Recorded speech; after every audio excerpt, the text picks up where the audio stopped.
Hey everybody! So today we're going to talk about 1 month, 1 palette challenge. I kind of have decided to work through some palettes and really invest time into getting to know my palettes, because some of them I've barely used because I have so many and I tend to get stuck with 1 or 2. And so now I'm going to be pulling for palettes that are going to be exchanged every month, and I will have a very good idea of how functional a palette is and how much I like it or dislike it.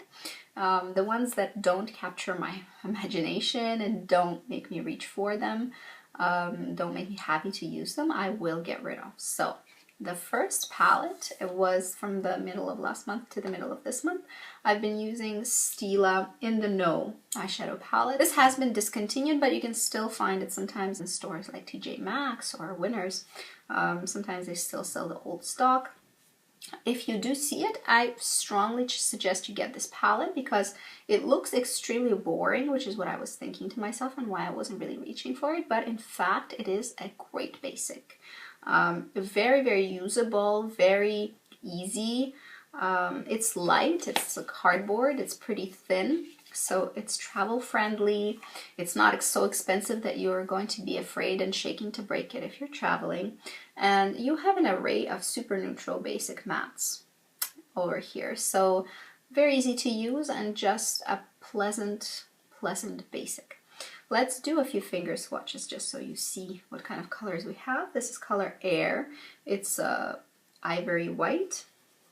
This is bone color called Wind with a slight yellow tint. I mix those two a lot for my brow bone highlight. Then we have this camel shade Desert. And for neutral looks, it's really great in the crease. Clay.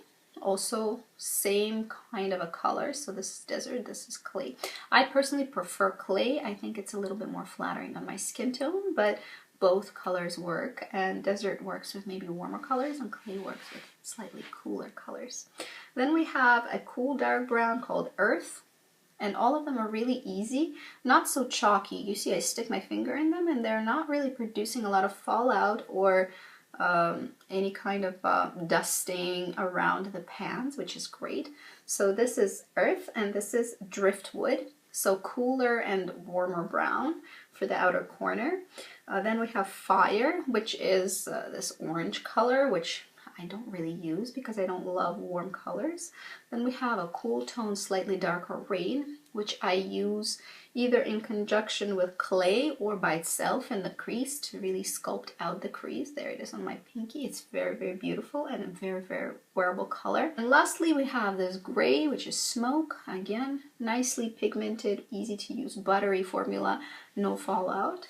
Ebony is the last one, and it's a black. So you have an array of pretty neutrals, easy to pull off, easy to wear. What I'm going to do with this palette from now on is actually leave it out in my makeup box. This is my sort of everyday makeup box. And what I'm going to do is leave it in there, and whatever palette I pull, or if I'm pulling for pigments or pressed shadows, whatever palette I pull for, if it's missing anything, this something that is missing is going to be in here in the Stila palette. Because it's such a basic, I just feel like it's nice to have on hand in case you're missing, say, a transition color or a crease color or a matte brown bone color. It's an all matte palette, which makes it just a really nice sort of backup. You know you have something that you need if you need it. For the coming month, and counting the fact that it is kind of spring weather is maybe hopefully going to be upon us, we still have horrifying snowfalls in Montreal, but I wanted to sort of bring a little bit of spring into my life with this Too Faced Boudoir Eyes eyeshadow palette. I've used it before, but I don't think I've used it enough to really enjoy it. I know I really like it because the colors are super gorgeous, right up my alley. And I mean, there's an array of taupes and purples and so on, and it's just a very feminine, nice, easy to use 9-pan. And Too Faced has wonderful 9-pan palettes. So this one is going to be the one that I'm going to be pulling for this month, and I'm super excited. I'll show you the swatches next time, and I'll discuss how it fared next time as well. So that's it for today. See you later. Have a good day.